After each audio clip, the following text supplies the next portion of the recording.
시청자 여러분, 안녕하십니까? 시니어와 연결된 이슈를 집중 분석하는 시니어 이슈 플러스입니다. 시청자 여러분, 자, 요즘 우리 이렇게 스마트폰만 켜면 실시간으로 전송되는 뉴스들을 접할 수가 있습니다. 그런데 여러분, 이 가운데 가짜 뉴스가 있을 수 있다는 가능성 혹시 염두에 두고 보시나요? 자, 특히 이 가짜 뉴스들은 시니어들을 집요하게 공략하는데요. 시니어들은 내가 옳다고 믿는 것을 사실이라고 믿는 그런 경향이 있기 때문입니다. 이 가짜 뉴스들이 사회적 혼란을 부추긴다는 사실은 잘 알려졌고요. 특히 요즘과 같이 바이러스가 창궐하는 시기에는 국민의 안전과 생명도 위협할 수 있는 굉장히 위험한 존재입니다. 시니어들에게 치명적인 독이 될 수 있는 이 가짜 뉴스, 도대체 무엇이 문제이고 우리는 또 어떻게 대처해야 되는지 지금부터 집중 분석해 보도록 하겠습니다. 매주 국내 최고의 전문가들을 모시고 있습니다. 오늘도 두 분의 전문가 모셨습니다. 서강대학교 신문방송학과 유현재 교수 나오셨습니다. 고맙습니다. 예.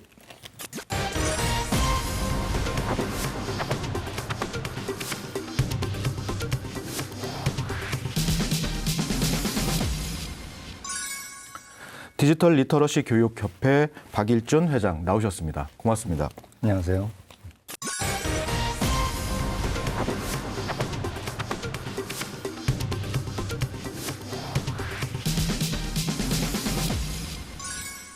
자, 본격적으로 이 가짜 뉴스에 대해서 이야기를 나눠보도록 하겠습니다.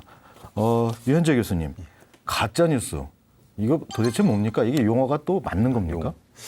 용어부터 좀 얘기하고 싶은데요. 사실 네. 가짜 뉴스라 그러면 조금 바꿨으면 좋겠다라는 생각은 하고 있습니다. 네. 저 말고도 다수의 연구자들이 좀 그런 얘기를 하고 있고요. 이유가 뭐죠?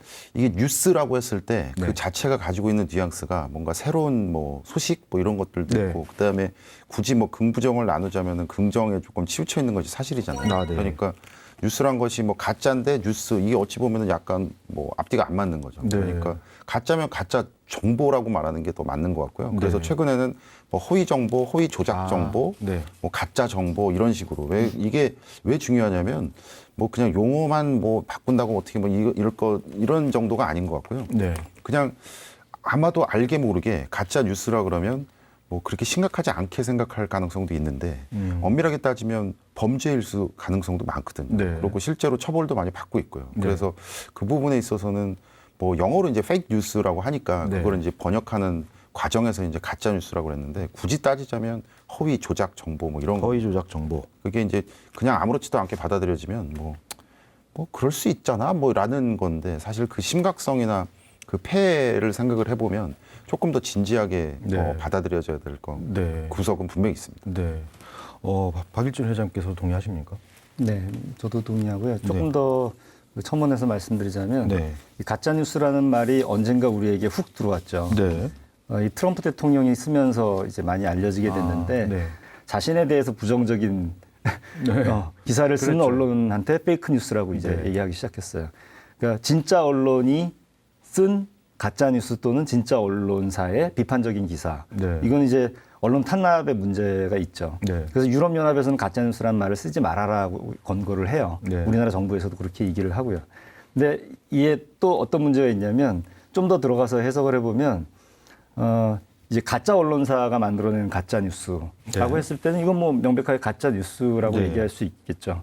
근데 이렇게 만약에 프레임을 잡아놓으면 사실 요즘은 진짜 언론사가 만들어내는 가짜 뉴스도 있단 말이에요. 네. 이게 또 큰 사회 문제 중에 하나가 되는데 네. 어떻게 보면 이 가짜 언론사들이 만들어내는 것만 가짜 뉴스라고 하면 진짜 언론사들이 만들어내는 그 부분에 대해서는 면피를 주게 되거나 네. 이제 이들에게 권력을 줄 수 있는 문제가 생길 수도 있죠. 네. 또는 거꾸로 만약에 진짜 언론사가 만들어내는 가짜 뉴스다라고 하면 그건 언론 탄압에 대한 부분이기 때문에 그것도 부적절하고요. 그래서 가짜 뉴스라는 용어는 사실 부적절하고요. 네. 또 한 가지 문제는 말씀하신 것처럼 이게 너무 뉴스라는 거에 이렇게 협의로 쓰게 되기 때문에 네. 사실 뉴스는 한 부분이고 그 외에 수많은 허위 정보들이 존재하기 때문에 허위 정보라고 정의하는 것을 유럽연합에서는 권고합니다. 근데 허위 정보도 두 가지 갈래길이 있어요. 이걸 네. 이해하는 게 굉장히 중요한데요. 사실 우리나라에서는 아직 한국말로는 학계에서 정의된 부분이 좀 없어요. 영어로는 misinformation하고 disinformation이에요. 네. 이게 완전히 다른데 misinformation은 실수로, 그러니까 기사로 치면 오보고요. 네. 그러니까 굳이 한국말로 하자면 오인 정보, 네. 잘 모르고 실수로 해서 나간 허위 정보인 거죠. 근데 디스인포메이션은 의도하고 만들어낸 조작된 네. 허위 정보인 거예요. 이거는 목적이 있기 때문에 굉장히 나쁘고 네. 이건 범죄에 해당되는 거죠. 네. 이 부분을 우리가 구분해서 사실은 봐야 됩니다. 아, 네. 그러니까 저희가 이 방송 중에도 용어를 정확하게 쓰자면 이제 허위 정보라는 말을 써야 되는 거예요. 네. 그리고 우리가 얘기할 때도 오인 정보 또는 조작 정보 네. 이렇게 구분해서 구분해서. 얘기를 하는 네. 게 명확해질 것 같아요. 그러면 저희가 지금 굳이 따지자면 허위 정보 중에서 조작된 정보들을 이제 문제 삼아서 이야기를 나누는 건데요. 교수님께서는 이 학생들에게 이제 이런 내용 가르치실 때 어떤 실사례들을 좀 주로 얘기를 해주시나요? 우리 시청자들의 이해를 돕기 위해서 예, 예. 네, 말씀 좀 해주시죠. 아무래도 뭐 코로나 이전에도 뭐 이 허위 조작 정보 이런 것과 관련돼서는 충분히 많은 얘기들이 있긴 했어요. 네. 그런데 특히나 이제 코로나 19가 이렇게 우리 생활에 이렇게까지 막 치밀될지는 몰랐죠. 네. 그래서 생활의 완전히 일부가 되면서 모든 사람들이 이제 건강과 관련돼서 굉장히 민감해지기도 하고 네. 그러다 보면 그걸 악용하는 경우도 분명히 주체가 있거든요. 네. 그런데 중요한 것은 약간 애매한 게 있는 겁니다. 그 애매한 애매하다. 것은 네. 그러니까 뭐 아시겠지만 그 미디어에서 쏟아지는 그 메시지 전부 다 네. 누군가 이건 맞아, 이건 네. 틀려 이런 사람이 없거든요. 네, 이렇게 할 그렇죠. 수도 없어요. 네, 네. 그리고 그런 거를 바라는 것 자체가 뭐 이 현실을 뭔가 인정하지 않는 어떤 그런 것들도 있고요. 그래서 어찌 보면은 그거를 분별하는 주체가 가장 중요할 것 같다라는 생각인데 네. 가장 조금 난감한 것은 이 미디어의 숫자가 어마어마하지 않습니까? 네. 하루에도 뭐 이만큼 생겼다 없어지기도 하고 막 그랬는데 근데 개인이 좀 따져봐야 될 것 같긴 해요. 네. 이제 최근에 이제 뭐 팩트 체크라는 것이 굉장히 일반화된 거는 뭔가 이제 악화가 양화를 막 구축하는 그런 상황에서 양화가 악화를 구축하는 그런 영향, 뭐 효과 이런 것들이 분명히 있었죠. 그래서 분명히 누가 봐도 정보원이라고 하죠. 네. 그 정보원이 불명확하거나 네. 그 다음에 어디서 들어본 적이 없는 어떤 그 미디어 주체라든가. 네. 그거는 사실 검색만 좀 몇 번 해보면은 조금 판단이 조금 쉽거든요. 네네. 그래서 그런 것들은 상대적으로 조금 쉬워요.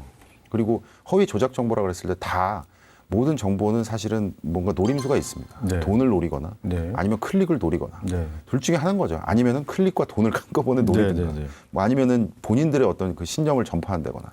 그러니까 그런 식으로 해서 정보원이 불명확한 건 굉장히 가짜뉴스, 뭐 허위 조작 정보일 가능성이 높은데 아까 대표님 말씀하신 것처럼 그 정보원을 활용을 해서 우리가 소위 말하는 레거시 미디어에서 다운표를 활용을 해서 또 이렇게 전파하는 경우도 있어요. 그러면 이 부분에 있어서는 허위 조작을 한 건 아니지만 네. 아까 말씀하셨던 것처럼 미스인포메이션이냐 디스인포메이션을 그랬을 때 미스인포메이션의 사례에 굉장히 많이 해당되는 사례들이 생기는 겁니다. 아. 그러면 일반 대중 입장에서는 네. 이게 구분하기가 쉽지 않아요.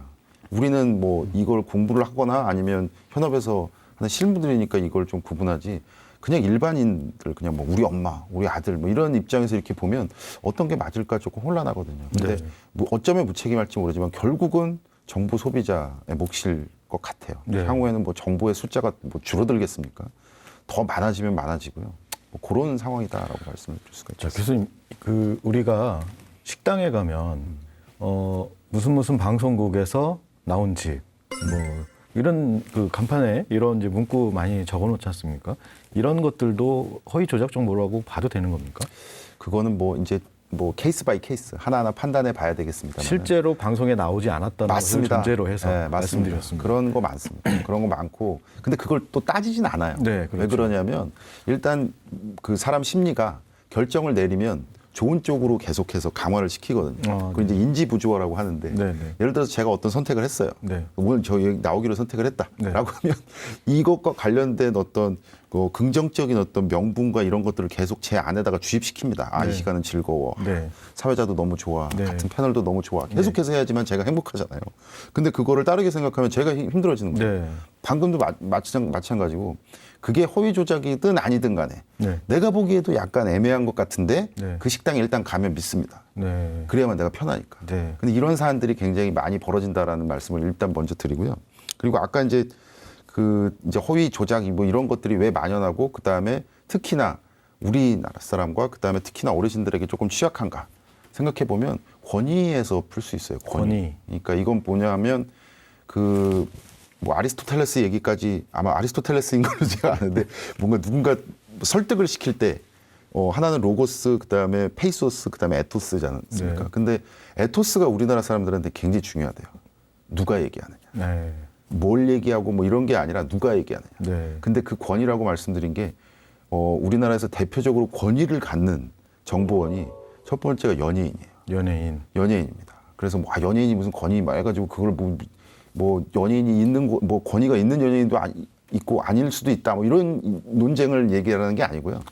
뭔가 권위를 느끼게 합니다. 그래서 일반 소비자들에게. 연예인들이 이게 광고에 많이 나오는 이유도 광고가 있습니까? 굉장히 많이 나와요. 아, 그런 이유가 있는 거예요. 그럼요. 세계 어디를 가봐도 네. 연예인들이 이렇게 많이 광고에 등장하는 나라는 그렇게 흔하지 않습니다. 아, 그렇습니다. 그렇습니다. 그래서 그게 이제 정보원이 얼마나 중요한지를 보는 거고. 네. 그다음에 두 번째 권위가 뭐 예를 들면 의사 선생님. 네. 이런 건 저도 지금 자연스럽게 나왔습니다만 의사 그다음에 전문의를 뭘 붙입니까?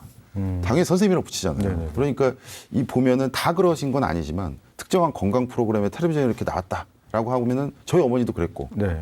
텔레비전에 나와서 의사 선생님이라고 그러는데 저분이 설마 오정보를 주실 수가 있겠느냐? 네.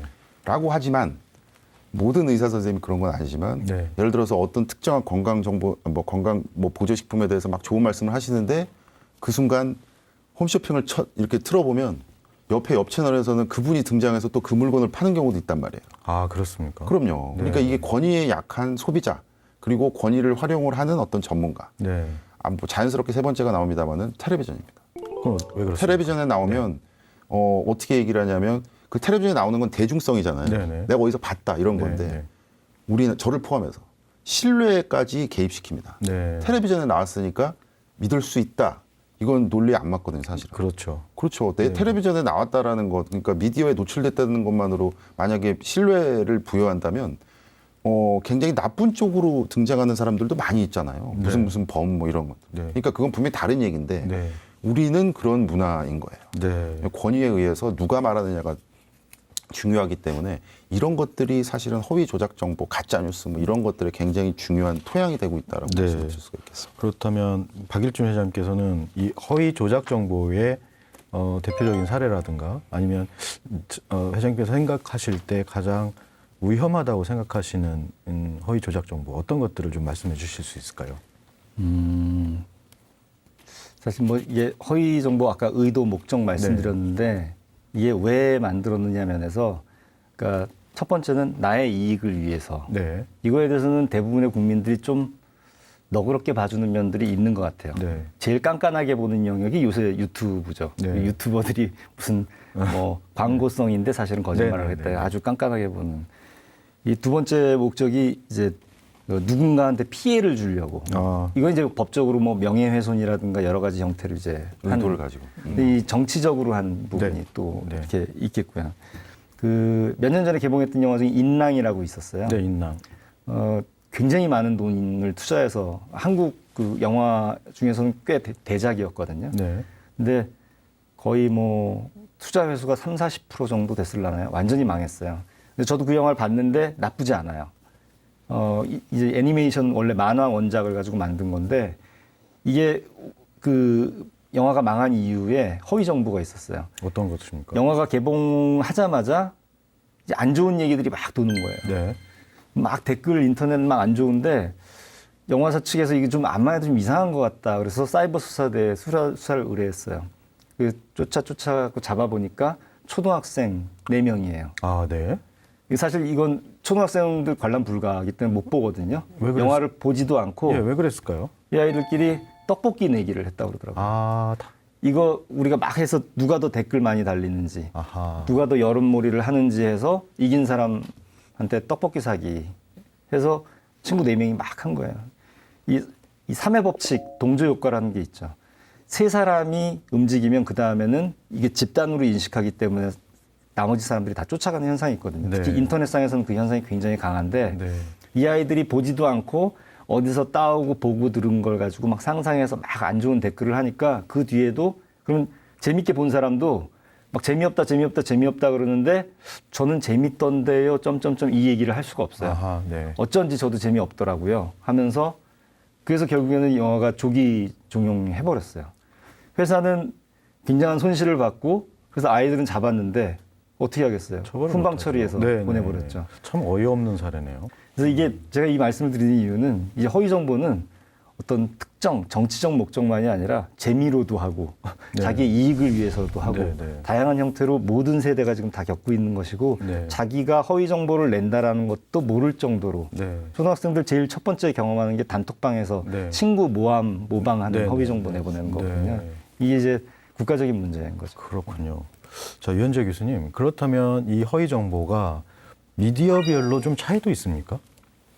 미디어별로 그 차이가 있죠. 첫 번째는 예를 들어서 뭐 미디어 유형별로 본다면 네. 아무래도 영상은 이미지 위주일 거고. 근데 네. 이미지란 게 뭐 아시겠습니다만은 그 뭐 무료로 어디서 다운로드를 받을 수도 있고 네. 아니면 뭐 정당한 금액을 지불하면 어떠한 이미지가 올 수도 있고 네. 아니면 최근에 뭐 딥페이크 기술이라고 그래서 네, 네. AI가 뭐 4차 산업혁명이 조금 다르게 네. 나쁜 쪽으로 이제 활용이 돼가지고 뭔가 조작될 수도 있고.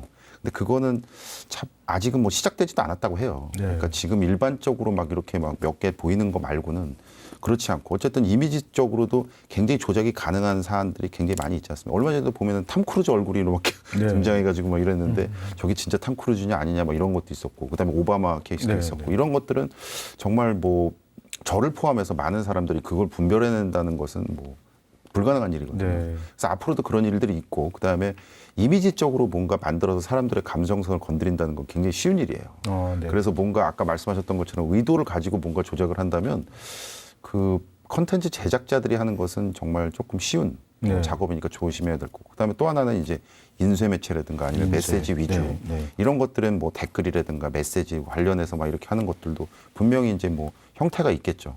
소비자들도 이제 그 소비하는 패턴이 네. 나의 목적과 입맛과 용도에 따라서 다르게 소비하는 것 같아요. 좀 제가 이렇게 표현하면 어떨지 모르겠지만 그 신문 같은 경우에는 그 이 신문의 링크 네. 해가지고 SNS나 이런 거에다 거는데 허위 정보를 막 걸기는 어려운 것 같아요. 가짜 뉴스라 그러면 누군가 짚어줘요. 집단지성에 의해서. 네. 그래서 신문은 그것 자체가 공유되는 일은 별로 없는 것 같고 네. 이걸 소스로 이용해서 내가 이해한 다음에 구전으로 옮길 때 이제 네. 쓰여지는 것 같고요. 네. 블로그 같은 경우에는 대부분 글의 형태로 이루어지다 보니까 뭔가 만들어내고 창작하기에 되게 쉽죠. 네. 소설을 쓰기에. 네. 그래서 보면은 일종의 공중 화장실 같은 자기가 하고 싶은 얘기 그냥 다 쏟아내는 미디어가 네, 네. 이제 소설처럼 정말 허위 정보를 쏟아내는 곳이 이제 블로그인 것 같고요. 네. 유튜브 같은 경우에는 이 영상을 올리고 링크 형태로 하면은 링크를 또 복사해서 넘기고 네. 이렇게 하다 보니까 확산 속도가 매우 빠른데 네. 일종의 파발마 같은 효과. 네. 그래서 막 말이 달리듯이 네. 이 허위 정보를 들고 뛰는 이런 현상으로 보여지고요. 이제 페이스북 같은 이제 SNS 같은 경우에는 사람들이 거기에 올리는데 이게 이 인공지능이 들어가 있어서 컨텐츠 큐레이션을 해주잖아요. 내가 보고 싶은 거, 좋아하는 거 주로 보던 걸 위험하죠. 계속하니까 이게 군집 현상이 일어나죠. 나하고 깃털이 같은 사람들끼리 계속 모여서 네. 강화시키는 현상. 네. 그래서 그런 면에서 이 확증 편향을 더 키워주는 네. 미디어가 되는 네. 것 같고요. 네. 물론 이제 각 미디어마다 순기능도 있지만 허위 정보 면에서 부정적인 면을 보자면 이렇게 볼 수 있을 것 같아요. 네. 박일준 회장님께서 말씀 중에 확증 편향이라는 걸 말씀해 주셨는데 제가 어디선가 이 가짜 뉴스의 그 유통 과정에서 확증 편향이라는 게 굉장히 중요한 작용을 한다. 그걸 읽은 경험이 있어요. 확증 편향이라는 게 어떤 역할을 하는 겁니까? 그 최선을 다해서 설명을 한번 해보겠습니다. 네, 너무 옛날에는 어려운 개념인가요? 그 뭐 신문을 봤잖아요. 우리가 네. 신문 아침에 이렇게 보면 이렇게 보다가 네, 네. 그러면 요즘에 제가 그 뭐 절대로 안 보는 것 중에 하나가 본 지가 뭐 기억이 조금 가물가물한 게 오늘의 운세 예를 들어서. 네, 네, 네. 그러니까 예전에는 그렇게 신문을 보니까 이렇게 보다가 제가 물론 관심 있는 면도 있지만 섹션 몇 이렇게 보다가 마지막엔 그것도 보게 돼요. 오늘의 운세 이렇게 한번 볼까? 그다음에 제가 딱히 관심은 없지만 뭐 이렇게 뭐 출판계, 문화계, 네. 뭐 이런 연극 뭐 이런 것도 보고 막 그래요. 근데 지금은 이게 이제 없잖아요. 네. 잘 안 보고 막 그러니까 인터넷으로 보면 확증 편향은 뭐냐면 제가 예를 들어서 스마트폰에 어떤 걸 검색해서 봤어요. 네. 그러면 자동으로 AI, 알고리즘, 쿠키 네. 뭐 이런 테크놀로지가 있어서 네. 제가 봤던 중고차를 한번 검색했다. 그럼 중고차 검색과 관련된 정보가 계속 저를 향해서 돌진을 합니다. 네. 그럼 계속해서 제가 보고 싶은 거 물론 제가 약간 착각할 수 있어요. 아 정말 환상의 기계구나. 네. 내가 보고 싶은 것만 이렇게 탁탁탁 뜨는구나. 네. 그런데 그게 가만 생각해 보면 다른 걸 못 보게 되는 거예요. 아하. 다른 걸. 예전에는 정보의 다변성 해서 딴 것도 볼 수 있었는데 지금은 다른 걸 볼래야 볼 수가 없습니다. 왜 그러냐면 내가 특정한 어떤 무슨 뭐 어떤 걸 봤다라고 하면 그거에 맞는 것만 계속해서 윤색해서 나한테 주거든요. 네. 그러니까 이게 뭔가 콘텐츠를 만드는 사람 입장, 그다음에 이런 메커니즘을 활용을 해서 뭔가 마케팅을 하는 입장에서는 굉장히 중요한 툴이 되죠. 네. 그런데 소비자 입장에서 반대로 좀 생각해 보면 약간 슬프기도 하고, 그렇죠. 그다음에 확증 편향. 네. 다른 거는 믿을래야 믿을 수가 없어요. 네. 다른 사람 얘기도 듣지 않고. 네. 그다음에 아까 제가 잠깐 말씀드렸습니다마는 사람은 믿고 싶은 대로 믿는 속성이 있거든요. 왜 네. 그러냐면 그래야만 내가 행복해요. 네. 플러스 혹은 마이너스가 돼야지만 제 마음은 편해지거든요. 근데 뭐 하나가 플러스가 갖고 있는데 마이너스가 훅 들어왔어. 네. 그럼 내가 불편해져요. 네, 네. 인지 부조화가 일어난단 말이에요. 네. 그럼 내가 해결해야 돼요. 네. 그러니까 그 해결책이 1번이 뭐겠습니까? 확증 편향이에요. 난 저걸 믿어야 돼. 네. 안 그러게 되면 너무 제가 힘들어져요. 네. 그러니까 약간은 뭔가 저 사람이 저 말하는 거 저 분명히 가짜뉴스 같은데라고 하지만 이미 늦은 거예요. 네. 그거를 하기에는 너무 많은 일들을 내가 포기해야 되는. 괜찮았습니까? 확증 네. 편향? 네. 설명이 됐을까요? 그럼 간단히 얘기하면 믿고 싶은 것만 믿는 경향. 뭐 이렇게 미디어가 지금 그런 배경이 또 되고 있어요. 예, 그렇게 이해해도 될 것 같습니다. 예. 이런 부분들 참 개인이 극복하거나 헤쳐나가기엔 참 힘든 과정이기도 할 텐데. 시니어 TV를 봐야죠. 고맙습니다.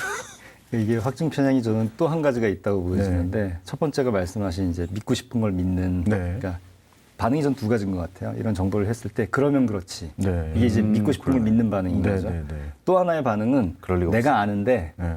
내가 좀 아는데 이게 원래 이 확증 편향 두 가지잖아요. 네. 확증적인 거. 그러니까 이 확증 편향이 강한 분들은 경험이 많은 사람, 네. 또 성공 경험이 많은 분들이에요. 네. 성공하신 분들일수록 네, 이게 네. 강한데 네.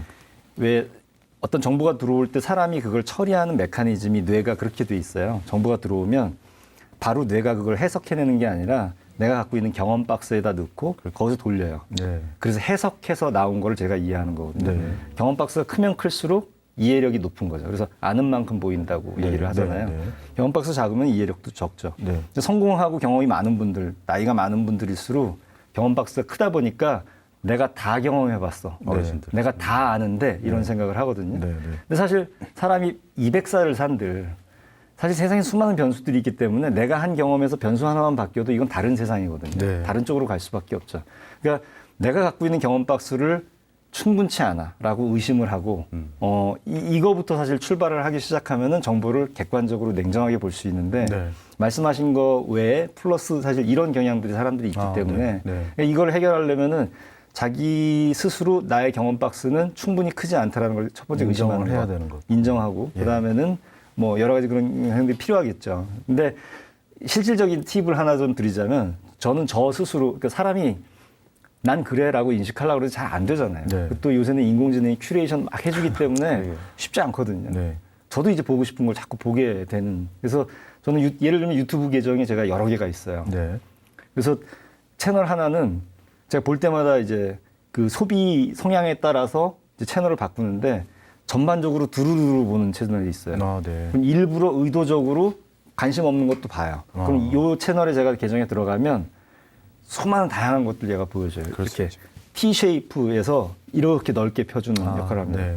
그리고 몇몇 개의 계정은 제가 이제 사랑하는 손흥민과 축구와 관련된 것만 보는 계정이 있어요. 그러면 네. 가장 최신의 정보를 아주 업데이트해서 이것만 들어가면 다 쏴줘요. 네. 그 다음에 뭐 인문학적인 거 뭐 그래서 몇 개 채널을 제가 이렇게 계정을 가지고 있거든요. 네, 네. 일종의 자기가 심리적으로만 이렇게 난 이렇게 해야지라고 해서 사실 쉽지가 않아요. 그러니까 이것도 역시나 이게 어떻게 보면 디지털 리터러시로 문제를 해결하는 방법입니다. 네, 네. 기술의 메커니즘을 이용해서 나 스스로를 경계하고 나 스스로를 좀 연마하는 네. 그런 방법들을 쓰시는 것도 이제 방법인 거죠. 끊임없이 저의 지갑과 또 저의 세뇌를 바라는 AI를 우회하는 방법. 그래 재밌네요. 허수아비를 좀 세워놓고. 그러게요. 네. 굉장히 좋은 방법인 것 같습니다. 그것도 페이크네. 제가 기술을 속이는 거죠. 네. 역공이었습니다. 자, 그 유현재 교수님. 예, 예. 우리 어르신들 유튜브 참 많이 보십니다. 그러게요. 그런데 제 경험상 대체로 한 분야로 집중이 돼요. 결국 뭐냐면 이제 정치인데요. 저희가 이제 우리 국내 정치에서 진영 논리가 있잖아요. 이 진영 논리에 따라서 이 유튜브 내용이 이제 확연히 달라지는 거죠. 대부분의 어르신들이 우리 경험적으로 뭐라 할까요? 보수 편향이랄까요? 이런 것들이 좀 있다고 얘기를 하는데 어떻습니까? 이 어르신들이 이 보고 계신 유튜브, 특히 이제 정치적인 내용들이 들어있는 이거 어떻게 누가 왜 만드는 겁니까 도대체? 근데 뭐 저는 정치는 잘 모르는 사람이긴 합니다. 네. 근데 그거에 대해서 뭐 말하는 건 제가 적절치는 않은 것 같은데 일단은 그건 좀 알아주셨으면 좋겠어요. 디지털은 뭐랄까 운명적으로 관심을 받지 않으면 경제적인 편익이 생기지 않는 구조입니다. 그러니까 반드시 관심을 가져야지만 그걸 만든 정보원이 금전적 이익을 취할 수 있는 구조가 돼 있어요. 앞으로 디지털은 또 그럴 겁니다. 클릭과 조회수, 맞습니다. 뭐 이런 것들이 맞습니다. 좋아요. 예, 이런 맞습니다. 것들이 늘어나야 돈이 벌리는 구조다. 예, 맞습니다. 네. 그래서 저도 뭐 부모님에게 그런 얘기를 한 적은 있었습니다. 유튜브를 많이 보시길래 그런 얘기는 했습니다. 그 다른 걸 다 떠나서 저분이 만드는 이유가 여러 가지가 있을 텐데 첫 번째는 신념일 거고 네. 두 번째는 돈일 거고 네. 세 번째는 신념과 돈일 거다. 아. 근데 그거는 어떤 상황에서도 그거는 그 예외가 없을 것이다라는 말씀을 좀 드렸어요. 네. 그러니까 마지막에 뭐 거의 빼놓지 않는 클리셰가 한참 뭐 어떤 유튜브든 간에 얘기한 다음에 마지막에 뭐라 할까요? 좋아요 눌러주시고요. 좋아요. 예, 구독 눌러주세요. 그래야만 이 콘텐츠가 생산됩니다. 뭐 이렇게 얘기를 하잖아요. 근데 그 얘기는 그 유튜브의 굉장히 중요한 속성을 얘기를 해준 거예요. 관심을 받지 않으면 돈을 벌 수 없어요. 네. 그럼 돈을 벌 수 없으면 콘텐츠를 못 만들지 않습니까? 네. 그래서 그 본인이 어떤 그 즐기는 콘텐츠, 아까도 말씀드렸습니다. 테크놀로지를 즐기는 것은 좋아요. 그리고 첫 번째는 그걸 알아주시면 좋겠고 유튜브에서 뭔가 본인이 봤다. 그러면 본인이 어쩌면 볼 수도 있는 콘텐츠를 계속해서 놓치고 있다라는 생각은 좀 해주셨으면 좋겠어요. 네. 왜 그러냐면 접근성이 아시겠지만 이렇게 하다가 옆에 뭐 있으면 또 클릭하고 네, 하잖아요. 네, 네. 그러다가 이제 2시간, 3시간 가고 막 이런 건데 네, 네. 그 속성, 네. 그러니까 뭔가 그 AI에 의해서 뭔가 자동으로 생산되는 속성을 먼저 알아주셨으면 좋겠고 네. 두 번째는 세상 모든 유튜버가 그렇다고 제가 감히 말씀드릴 수는 없습니다만 네. 굉장히 많은 유튜버가 아까 말씀드렸던 그 변인에 의해서 움직입니다. 그 변인이 없이 어떻게 움직이겠습니까? 신념이냐 돈이냐, 그렇죠. 신념과 돈이냐. 그렇죠. 네. 그러니까 그것들을 조금 생각을 해주셔서 네. 분리해서 조금 판단을 해주시면 어떨까라는 생각입니다. 네. 박일준 회장님께서도 같은 생각이신가요? 보충해 주실 게 있나요? 이 허위 정보를 만드는 분들의 그 정치 쪽을 예를 들었는데 이분들이 신념 내지는 돈 아니면 신념과 돈이 융합돼서 이런 그 허위 정보들을 만들 것이다라고 말씀을 해주셨는데 동의하십니까? 동의하고 동전의 반대면을 좀 보면요, 저는 결국엔 시민 의식의 문제인 것 같아요. 시민 의식. 그러니까 디지털 시민 의식이 뭐 시니어분들뿐만 아니라 우리 아직 뭐 처음 살아보는 세상이기 때문에 아직은 좀 미흡한데 특히 이제 그런 면에서 변화해서 이제 가장 느리다고 볼 수 있는 시니어들이 이제 그런 부분에 더 두드러지는 것일 네. 뿐인 것 같아요. 그 이제 국가 간 비교를 좀 해보면 네. 이 어떻게 접근하냐면 나라마다 좀 달라요. 그 문화나 정치 시스템 내용이 다 다른데 미국 같은 경우에는 정부가 거의 개입을 안 해요. 네. 미국은 수정헌법 1조에 표현의 자유가 들어가 있는 네, 네. 굉장히 중요하게 생각하잖아요. 네. 그러다 보니까 정부는 개입 안 하고 민간의 노력만으로 자정하는 접근이고 유럽은 시민사회단체 민간하고 정부하고 같이 해요. 네. 그러면서 정부는 뭘 하냐면 이게 이 허위 정보의 생산자가 있고 소비자가 있고 중간에 이제 공급 네네. 또는 이제 공유하는 자가 네. 있죠. 이래 보면 어느 쪽도 처벌하기 애매하니까 이 애매하게 그걸 공유하는 플랫폼에다가 벌금을 부과하는 방식으로 했어요. 이거에 허위 정보임에도 불구하고 그것을 암에도 불구하고 방관할 때는 최대 독일 같은 경우는 350억 벌금을 물리는 쪽으로 했거든요. 그러니까 우리나라 같은 경우는 그 포털 N사나 D사에 그렇죠. 벌금을 물린다는 네. 얘기신 거죠? 근데 그것도 사실은 좀 문제가 있어요. 네. 그들은 그냥 플랫폼일 뿐인 건데 네, 네. 그러니까 우리나라는 지금 허위정보 유포죄라고 소위 얘기하는 것들을 중심으로 해서 개인들, 생산자들을 이제 처벌한다고 하는데 그게 사실 쉽지가 않습니다. 네. 표현의 자유 문제 때문에. 사실 그리고 법적으로 우리나라 죄목에 허위정보 유포죄라는 게 있지도 않아요. 네. 사람들이 이렇게 얘기를 하지만 결국엔 죄목은 허위정보를 유포했을 때 처벌받는 것은 명예훼손이든 네. 업무방해죄든 네. 공무집행방해죄든 네, 네. 이런 쪽으로 가게 되거든요. 현행 다른 법 쪽으로 가게끔 돼 네. 있어요. 허위 정보 유포 자체에다가 사실 죄를 부과하고 하는 것은 표현의 자유 문제 때문에 쉽지가 않아요. 그래서 제가 처음 말씀드린 것처럼 결국에는 이게 디지털 시민의식으로 내가 정보를 생산하고 소비하고 그걸 공유하고 하는 것이 민주주의 사회에서 대단히 중요한 부분이기 때문에 나는 지금 내가 어떤 걸 소비한다. 소비자가 있기 때문에 생산도 하는 거잖아요. 네. 어떻게 보면 공범인 건 거죠. 네. 내가 소비하는 행위 자체가 내가 누군가한테 힘을 실어주고 있고 내가 생산하는 자체가 사회에 임팩트를 줄 것이고 공유하는 것 자체. 그래서 이거 하나하나에 클릭 하나하나에 내가 신중하게 하는 것들 그런 자세를 가지고 스스로 내가 사회에 참여하고 있다. 네. 이 작은 클릭 하나 내가 읽는 구독 하나 자체가 사회 무브먼트에 내가 기여하고 있는 것이라고 생각하는 그 디지털 시민 의식만이 이 문제를 해결할 거라고 봐요. 네. 왜냐하면 결국에는 세상에 모든 기술이 나올 때 착한 사람과 나쁜 사람과 누가 더 빨리 갖다 쓰겠어요.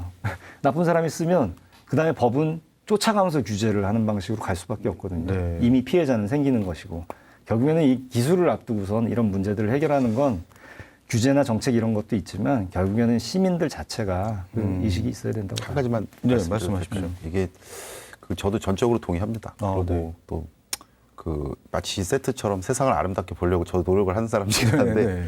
근데 약간 뭐랄까 이렇게 뭐 성악설이니 성선설이니 이런 걸 말하긴 뭐 좀 그렇습니다만은 일정 부분 그 이제 정화되는 것도 분명히 이제 가장 이상적인 모습인데 그러지 못한다면 최근에 뭐 가장 화두가 되는 게 소위 플랫폼에 어디에 책임까지 물어야 되느냐라는 것들이 굉장히 중요하거든요. 네. 그리고 아시겠지만 우리나라 포털만 있는 게 아니라 우리나라에서 굉장히 돈을 많이 벌어가는 해외 G사. 포털부터 네. 시작해서 많이 있지 않습니까? 네. 그러면 거기다가 도대체 어디가 뭐 아까 우리가 나왔던 그 튜브도 네. 얘기를 해서 네. 어떻게 해야 될 것인가에 대한 거예요. 네. 그런데 뭐 물론 거기서 이제 아까 말씀드렸던 것처럼 뭐 표현의 자유라든가 아니면 우리는 그냥 플랫폼이다.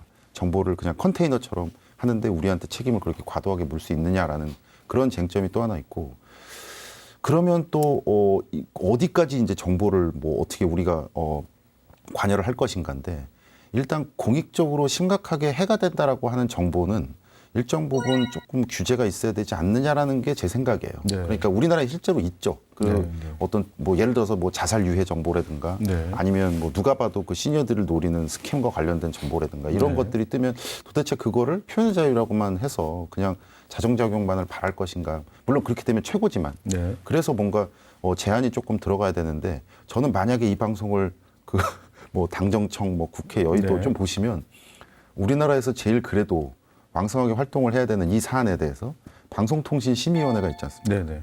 그런데 위원이 선정이 안 되고 있어요. 아, 그렇습니까? 위원이 선정이 안 되고 있어서 어젠가 제가 기사를 보니까 벌써 방송통신심의위원회에 좀 그 뭐랄까 판단을 기다리는 건수가 몇만 건이래요. 아하. 자, 그 지금 허위 정보에 대해서는 뭐 여러 매체에서도 위험 내지는 폐해 또 사회적으로 미치는 영향 그래서 이것들을 어떻게 해야 되는가 많은 얘기들을 하고 있습니다만 한 가지 우려되는 사항은 아까 진짜 가짜 얘기하셨는데 진짜 언론사가 똑같은 사안을 가지고 하나의 팩트를 가지고 뒤집어 보는 사례가 많다는 얘기예요. 그렇죠? 그래서 이게 저희도 이제 신문을 운영하면서 제목이 왜 중요한가 그리고 이 논조를 어떻게 갖고 가느냐에 따라서 이게 완전히 다른 사실들이 되어버릴 수 있기 때문에 언론사들이 의도하는 이 뭐랄까요 보도의 어떤 편향성 이런 것들도 굉장히 중요할 텐데요. 저는 개인적으로 이게 허위 정보 우리가 아까 서두 얘기한 가짜 정보보다 오히려 더 위험할 수 있지 않을까라는 생각도 갖고 있는데요. 어떻게 생각하십니까? 네, 중요한 말씀이신 것 같아요. 그 전문 용어로 프레이밍 그리고 우리말로는 틀짓기라고 그러는데 이 사진 찍을 때 우리가 이제 프레임 안에 이렇게 보잖아요. 어디를 보느냐에 대해서 찰칵 담으면 여기만 보이고 나머지는 보이지 않는 거죠. 소위 그걸 이제 편집권가 네. 방송사나 언론사가 갖고 있는 일종의 편집권, 고유의 편집권인데 네. 그게 사회를 문제를 일으키기도 하고 가짜 뉴스는 아니지만 가짜 뉴스와 같은 효과를 내기도 하죠. 네. 예를 들어 비행기 사고가 났어요. 네.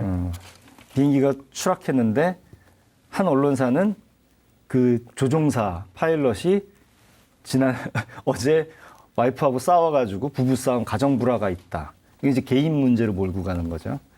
그 다음에는 그 항공사의 사장이 재벌 3세, 그 3세 경영 문제, 재벌과 이제 경영 수완에 대한 문제로 가는 거죠.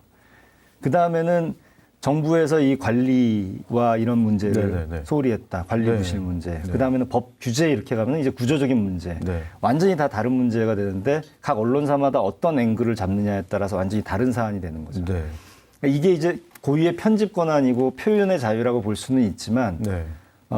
이게 문제의 본질을 해결하는 면에서 그걸 회피시키기 때문에 이건 마치 가짜 뉴스는 아니지만 흡사 가짜 뉴스와 같은 효과가 나올 수 네. 있는 것이고 더 심각한 문제는 예를 들면 검찰에 뭔가 비리가 나왔는데 네. 네.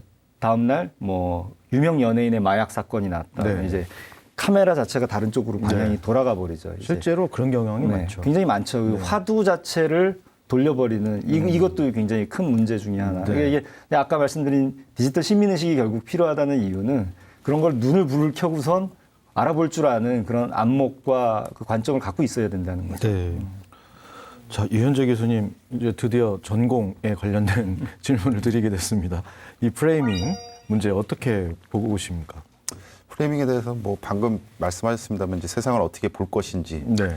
이제 그 현상이 있고 팩트가 있고 네. 그다음에 정보 소비자가 있잖아요. 그럼 네. 중간에서 누군가 해줘야 되죠. 네. 그걸 이제 미디엄이라고도 하고 미디어라고도 하는데 근데 그 숙명입니다. 네. 프레이밍을 어떻게 하는 것은. 네. 근데 그 언론사한테 뭐 프레이밍을 하지 말라라고 하는 것은 현실적으로 말이 안 되는 것 그렇죠. 같긴 해요. 네. 그렇죠. 우리 그건 그분들의 자비입니다. 네. 제가 신문방송을 전공하는 거 똑같은 거예요. 네. 저도 뭐 언론을 공부합니다만은 그래서 그 부분에 있어서 뭔가 이건 잘못됐다 막 이렇게 하는 거는 그 오늘 논점이랑 조금 다른 것 같은데 네. 뭐 예를 들어서 뭐 허위 조작 정보 막 이런 건 아닌 거잖아요. 네. 근데 항상 진실은 중간쯤에 있는 것 같아요. 네. 이게 보면은 모호한 곳에 있는 겁니다. 아까 말씀하셨던 것처럼 팩트가 있으면 네. 그 팩트를 이렇게 하면은 그건 거짓말은 아니죠. 네. 이렇게 해도 거짓말은 아닌 건데 네. 그래서 이제 뭐 프레임 아티스트라든가 네. 혹은 이제 뭐 조금 다른 영역입니다만 팩트는 똑같지만 스핀 닥터라고 하잖아요. 스핀 닥터라고 요거 이제 홍보 담당자를 그렇게 이제 닉네임으로 부르는 건데 네, 네. 팩트는 똑같습니다. 네. 근데 대중에게 어떻게 비추게 프레이밍을 하느냐를 살짝 돌린다라고 해서 스핀 네. 닥터라고 하거든요. 그런 그러니까 이게 뜻이군요. 프레임 마술사 뭐 이런 겁니다. 네, 근데 그런 게 굉장히 있다라는 거를 인정을 할 수밖에 없고요. 네. 지금은 사실 그 어떤 뭐 엔사 포탈이나 포탈에 들어가면 언론사별로 기사를 볼 수가 있잖아요. 네. 그러니까 그것도 조금 더 적극적으로 한번 살펴보시면 어떨까라는 생각이 좀 들어요. 네. 그래서 똑같은 팩트인데 네. 이게 정말 헤드라인을 이렇게 쓸 수도 있고 저렇게 쓸 수도 있으면 정말 굉장히 많이 달라지거든요. 네. 근데 저는 개인적으로는 그런 말씀을 좀 드리고 싶습니다. 이게 다시 뭐 보면 결국은 돈과 신념입니다. 아, 네. 이게 근로 집약이 되지 않느냐, 뭐 감히 제가 그렇게 결론을 낼 수는 없겠습니다만은 결국은 돈은 어떤 면이냐면 독자가 있어요. 우리 언론사에 대해서 어떠한 목소리를 내줬으면 하는 독자가 있지 않습니까? 네. 그러니까 그 사람들에게 그 얘기를 들려줘야 돼요. 만약에 논조를 확 바꾸면 가만히 있겠습니까? 네. 그리고 뭐 부스도 떨어지고 뭐 광고도 떨어지고 그럴 가능성도 좀 있어요. 그러니까 그분들을 위해서 그분들이 열광하니까 그 메시지를 똑같은 얘기지만 이렇게 틀어서 주는 거죠. 그러니까 뭐 광고와 관련 그거 돈일 수도 있는 거죠. 네. 그다음에 또 하나는 오랫동안 지켜왔던 신념. 네. 근데 우리는 다 알고 있습니다. 어떤 팩트를 어떠한 일보, 어떠한 언론사는 어떻게 내겠구나라는 것도 다 지금 알고 있어요. 네. 그래서 혹시라도 뭔가 그 미디어 취약계층 뭐 이렇게 있다면 그런 기회가 그런 얘기를 좀 할 수 있는 게 조금 성숙된 그리고 미디어를 기술적인 측면으로서는 세계 제1로 누리고 있는 어떤 시민, 디지털 시민, 미디어 시민으로서의 어떤 역할이지 않을까. 네. 그렇게 되면 아까 뭐 대표님 말씀하신 것처럼 그런 이상적인 시나리오가 되지 않을까라는 생각이 네. 자, 가짜 뉴스, 허위 정보 여러 가지 이제 개념부터 시작해서 사례들까지도 말씀을 해주셨고요. 자, 마지막으로 우리 시청자들께서 그렇다면 사실 확인, 요즘 팩트 체크라고 하죠. 팩트 체크를 어떻게 좀 쉽게 할 수 있을까? 좀 팁을 좀 하나씩 주고 가시면 큰 도움이 될 수 있을 것 같습니다. 유현재 교수님부터 한번 말씀해 주실까요? 그 코로나19가 정말 너무 큰 재난이었고 네. 또 팬데믹이라는 용어도 뭐 저도 처음 알았고 네. 그 뭐 작년 3월 15일 이후에 벌써 이제 끝날 줄 알았는데 이미 또 1년이 지났고 그러니까 좀 슬픕니다. 슬픈데 다양한 어떤 영역에서 굉장히 피해도 많고 막 네. 그렇습니다만은 정말 이렇게 말하면 안 될 수도 있겠습니다만 하나 조금 다행인 것은 팩트 체크가 굉장히 일반화된 겁니다. 아, 네. 그리고 우리가 알고 있는 어떤 각 언론사에 그것만 담당하는 기자들도 많이 생겼고요. 네, 네, 그러니까 물론 그런 얘기는 합니다. 팩트체크라고 해서 뭔가 특별 코너를 만든다는 얘기는 그전에는 팩트에 기반해서 기사를 안 썼다는 얘기냐? 막 이렇게 얘기를 하기도 네, 해요. 네, 역설적으로. 네, 그렇죠. 그래요. 역설적으로 네. 그렇게 원래가 그렇게 팩트체크에 기반해서 쓰셔야 되는 건데 네. 그러지 않았다는 얘기냐? 뭐 이렇게 이야기할 수도 있는데 뭐 물론 그걸 그렇게 얘기할 수도 있겠습니다만은 일단 코로나가 우리한테 준 게 뭐 있다면 그런 것 같아요. 그러니까 네. 팩트체크가 얼마나 중요한지 네. 그리고 특히나 지금 사람 목숨과 관련된 거지 않습니까? 네. 그래서 예전에는 그런 특별한 어떤 코너가 없는 언론사에도 다 생겼어요. 팩트체커 막 기능 이름은 네. 조금씩 다릅니다. 네, 네. 뭐 어떠한 기자, 뭐 발로 네, 뛰는 네, 기자 뭐 네. 이래가지고. 네. 그러니까 저는 리스트를 조금 삼아서요. 네.